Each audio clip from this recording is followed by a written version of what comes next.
Hello everyone and welcome to our YouTube channel Enjoyment Studies. कैसे हो सभी? With fresh brains, पूरे जोश के साथ वेलकम बैक। तो आज हम पढ़ने वाले हैं क्रॉप प्रोडक्शन एंड मैनेजमेंट के बारे में।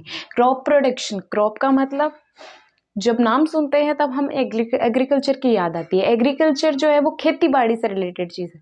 जो हम खेती बाड़ी करते हैं, अनाज उगाते हैं, वो सब एग्रीकल्चर के अंदर आते हैं। इतने अलग अलग प्रोसेसेस जो होते हैं, तो जो किसान है वो इतनी मेहनत करके अनाज उगाते हैं, तब हमें खाने को मिलता है। तो सबसे बड़ा थैंक्स टू किसानों को। तो क्रॉप प्रोडक्शन मैनेजमेंट, इसके अंदर ना कुछ इंपॉर्टेंट टर्म्स आते हैं जो मैंने यहाँ पे लिखे हुए हैं। तो ये टर्म्स जो है ना वो बहुत इंपॉर्टेंट है। हमारे एग्जाम में इनकी डेफिनेशन पूछी जा सकती है, कभी 2 मार्क्स में, तो इनका प्रोसेस पूछा जाता है 4 मार्क्स में। तो इन्हें ध्यान से सुनना होगा। बाकी तो छोटी बहुत कोई एक्टिविटीज़ हो गई वो है। एक्टिविटीज़ जैसे हमें सीड सिलेक्शन करना है कि कौन सी सीड अच्छी है, कौन सी सीड जो है वो डुप्लीकेट है। इस तरह की चीज़ों को फाइंड आउट करने के लिए कुछ 1-2-3 एक्टिविटीज़ हैं, वो हम देख लेंगे। पहले जो है ये मेन टर्म्स को याद करने की बात है। एक्टिविटीज़ तो नॉर्मली जब हम पढ़ते हैं तब भी समझ आ जाती है।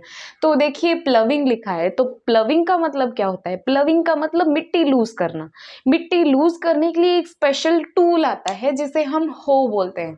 HOE होती है इसकी स्पेलिंग, हो बोलते हैं। और इसकी स्ट्रक्चर कुछ इस तरह की सी होती है। ये पतला सा होता है, बाकी ये ऐसे यहाँ से शार्प होता है। मतलब देखिए ऊपर से थोड़ा ऐसा ब्रॉड में एंड बाकी नीचे थोड़ा शार्प। इस तरह की स्ट्रक्चर आपने फील्ड्स में देखी होगी, खेतों में देखी होगी। इसका नाम होता है हो यहाँ पे है एक शार्प नेल सी प्रेजेंट होती है जो मिट्टी के अंदर घुसने में हेल्प करती है। अब ये मिट्टी में से जब निकाला जाता है ना, तो वो मिट्टी लूज हो जाती है। लूज हो जाती है, लूज होने से क्या फायदा है मिट्टी में? मिट्टी अगर लूज होगी तो प्लांट को पानी देते हैं या फिर कुछ गैसेस अब्जॉर्प्शन रूट्स को करने होंगे तो वो करने में आसानी होगी। एक तो ये हो जो है ये बहुत हेल्पफुल होता है ये काम करने के लिए। दूसरा यहाँ पे अर्थवॉर्म जो लिखा है ना, अर्थवॉर्म फ्रेंड्स होते हैं फार्मर्स की, ये हमने सुनी होगी बात। तो अर्थवॉर्म्स फ्रेंड्स इसी तरह से है, जैसे कि हो हेल्प करता है ना मिट्टी को लूज होने में, वैसे ये अर्थवॉर्म्स भी मिट्टी को लूज करने में हेल्पफुल होते हैं। जगह बना देते हैं, स्पेस बना देते हैं ताकि गैसेस जो है वो नीचे आसानी से जा सके। पानी ऑब्जर्व करना है मिट्टी को, तो अगर मिट्टी एकदम प्लेन में होगी तो मुश्किल होगा। पर जब प्लव कर दिया जाएगा, जगह बना दी जाएगी, मिट्टी को लूज कर दिया जाएगा, तो पानी ऑब्जर्प्शन के लिए भी बहुत आसानी होगी प्लांट के लिए। नेक्स्ट होता है सॉइल रोटेशन। सॉइल रोटेशन का मतलब ये होता है कि क्रॉप रोटेशन, जैसे हम कुछ उगाते हैं, तो समझो एग्जाम्पल पैडी ले लेते हैं। पैडी उगा ली हमने, पैडी उगाने के बाद समझो 1 साल बीत गया। जिस महीने में उसका ज्यादा सारा प्रोडक्शन हो रहा है, ज्यादा सारा यील्ड हो रहा है, यील्ड का मतलब जो हमें रिजल्ट मिल रहा है, जो भी जितना कुछ हमने उगाया है उसका रिजल्ट मिला है, कितना के प्रोडक्शन हुआ है, ये चीज यील्डिंग कहलाती है। तो पैडी का कितना यील्ड हमें मिला है, कितना प्रोडक्शन हमें मिला है, ये चीज देखने के बाद वो पैडी को निकाल कर वहां उसी मिट्टी में अगर दूसरा पौधा उगाया जाएगा, दूसरी चीज की फसल उगाई जाएगी, तो वो होता है सॉइल रोटेशन या क्रॉप रोटेशन। तो ये होता है अलग अलग प्लांट्स को एक्सचेंज करने का। पहले कुछ महीने पैडी उगा ली, फिर मेज उगा ली, मतलब कॉर्न उगा ली। तो इस तरह की सी चीजें हैं ना, इसे सॉइल रोटेशन कहते हैं या क्रॉप रोटेशन भी कहते हैं। इससे क्या होता है, जो मिट्टी होती है ना उसको बहुत फायदा होता है। मिट्टी के अंदर जिस तरह के प्रोटीन या न्यूट्रिएंट्स प्रेजेंट होते हैं ना, वो ऑल टाइम मेंटेन रहते हैं, फर्टाइल रहती है सॉइल। अगर हम पूरे सालों के लिए या फिर जितना भी टाइम हमने किसी जगह पे खेती बाड़ी का काम किया, उसमें शुरू से लेके आखिर तक जब हम एक ही चीज को उगाते हैं ना, तो वो वहां पे सॉइल की फर्टिलिटी खत्म हो जाती है। सॉइल के अंदर जो न्यूट्रिएंट्स प्रेजेंट होते हैं वो खत्म हो जाते हैं।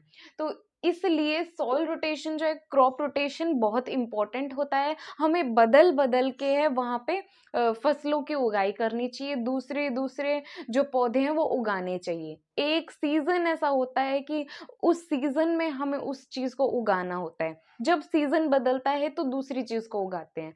तो इसमें हम 2 तरह के नाम देखते हैं, एक खारिफ और एक राबी। खारिफ होता है ना, खारिफ का मतलब होता है खारिफ सीजन। खारिफ सीजन का मतलब होता है रेनी सीजन। और राबी का मतलब होता है विंटर सीजन। तो खरीफ सीजन के टाइम पे सर्दियों मतलब बरसात में होने वाले टाइम पे किस तरह के पौधे उग सकते हैं, उस तरह के पौधे खरीफ सीजन माने रेनी सीजन में उगाने चाहिए। उसी सॉइल में जब विंटर सीजन आ जाता है तो वो खरीफ के उगाए पौधे निकाल कर हमें विंटर सीजन में उगने वाली चीज़ें लगानी चाहिए। जैसे हमें सर्दियों में शुगर केन देखने को मिलती है, जबकि खरीफ सीजन रेनी सीजन इनमें अलग पौधे देखने को मिलते हैं। जब राबी सीजन आता है ना, तब हमें वो दूसरे पौधे हटा के शुगर केन हुआ, इस तरीके से पौधे उगाने चाहिए, जिससे क्या है वो सॉइल की फर्टिलिटी भी बनी रहेगी और फिर उसका न्यूट्रिएंट वगैरह ख़त्म भी नहीं होगा। तो ये चीज़ सॉइल फर्टिलिटी के लिए बहुत इंपॉर्टेंट है।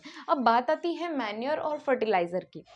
फर्टिलाइज़र्स वो होते हैं जो पेस्टिसाइड्स के जैसे काम करते हैं। मतलब अगर पौधे में किसी चीज़ की कमी है तो वो कमी को दूर करने के लिए फर्टिलाइज़र और मैन्योर का इस्तेमाल किया जाता है।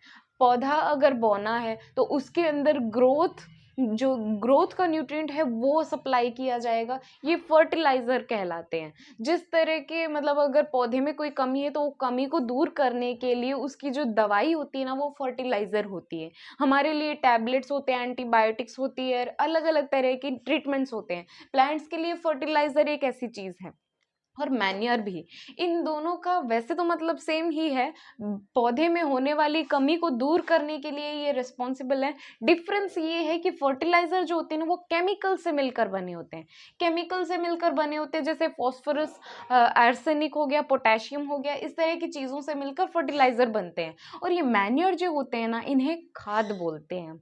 जो डेड पार्ट है, वेस्ट पार्ट्स जो होते हैं ना, डेड पौधे होते हैं कुछ, इन तरह से हम खाद बनाते हैं, वो खाद को ही मैन्योर बोलते हैं। ये खाद जो होती है ये भी पौधे के लिए बहुत इंपॉर्टेंट होती है। कोई कमी वगैरह हो प्लांट में, पौधे में, तो वो उसे दूर करने में हेल्प करती है।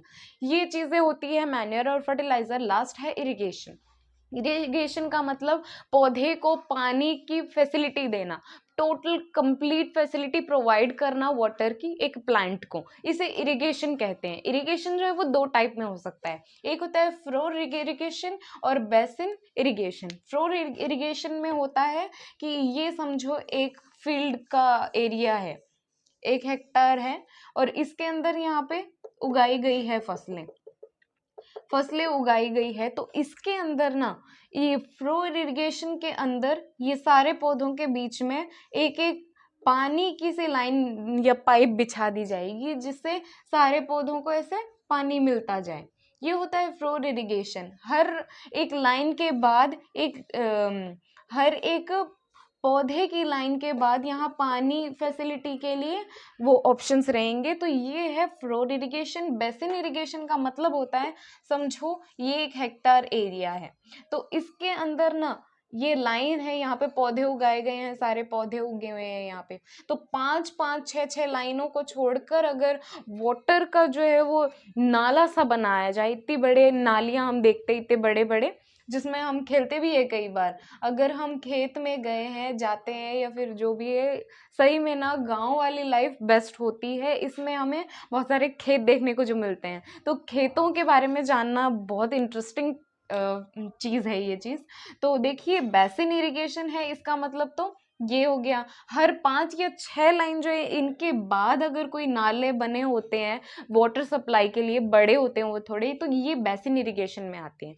तो ये है फ्लोर इरिगेशन और बेसिन इरिगेशन में डिफरेंस। यहाँ तो हर लाइन के बाद एक एक लाइन सी बिछी होगी पानी के लिए, जबकि इसके अंदर हर 5-6 लाइनों के बाद एक वाटर फैसिलिटी हमें दिखाई देगी। ये होते हैं दो तरह के इरिगेशन। और बात ये कि हर जो पौधे हैं हम लाइन में क्यों उगाते हैं, ये भी एक सवाल ही होता है। जब हम खेतों की तरफ देखते हैं, सारी चीज़ें इतना रो दिखाई देती है हमें, सारी चीज़ें इतने मैनेज मतलब इतने मैनर में ऐसे करी होती है, वो इसलिए क्योंकि अब समझो ये कोई एरिया है, एरिया के अंदर यहाँ पे पौधे उगाए हैं, कोई यहाँ कोई वहाँ, कोई यहाँ कोई वहाँ, तो यहाँ पे अगर वाटर सप्लाई अगर लगाएं तो किस तरह से लगाया जा सकता है। इरिगेशन के 2 टाइप्स हमने देखे हैं, वो किस तरह से करे जा सकते हैं, नहीं हो सकता। और सपोज हम यहाँ पे घूमने गए हुए हैं, कोई भी एक पौधे को देख लिया, संभालने तो जाते ही हैं भाई, हम कुछ उगाते हैं या फिर कुछ भी बनाते हैं, तो जब हम संभालने जाएं और ऐसे हम बिना देखे या फिर किसी भी पौधे पे पैर रख दिया तो वो होता तो नुकसान ही है एक तरफ से। तो इस तरह की सी है ना इरेगुलरिटी अच्छा नहीं है, मेंटेन नहीं कर सकती एक पौधे की ग्रोथ को या फिर उसमें होने वाले कुछ भी डेवलपमेंट्स को। इस तरह की सी मैनेजमेंट अच्छी भी लगती है और फिर फायदेमंद भी होती है एक प्लांट के लिए। वाटर सप्लाई फैसिलिटी बहुत आसानी से प्रोवाइड कर सकते हैं हम इसको। अब इसको कैसे कर सकते हैं, इसमें तो कहीं भी कोई भी तरीका नहीं दिख रहा हमें। तो इस तरह से इस वजह से पौधे जो है वो इस लाइन में लगे होते हैं। ये चीज थी अपनी खेतों के बारे में। एंड ये बहुत इम्पोर्टेंट भी है। देखिए ये नेल होता है, इसे हो बोलते हैं, प्लविंग में हेल्पफुल होता है ये। सॉइल रोटेशन हमने देख लिया, मैन्योर फर्टिलाइजेशन में एक डिफरेंस हमने देख लिया है और इनका मतलब भी समझ लिया है। इरिगेशन की चीज़ हमने देख ली है।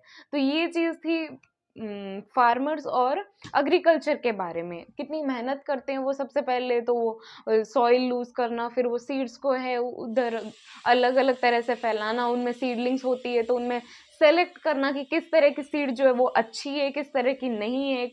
तो ये सारी चीज़ करने में बहुत मेहनत लगती है। एक बार एक लाइक अपने फार्मर्स के लिए। तो वीडियो पसंद आई तो लाइक करना और चैनल सब्सक्राइब कर दो, अपने फ्रेंड्स के साथ ज़्यादा से ज़्यादा वीडियो शेयर कर दो। Bye and have a great day.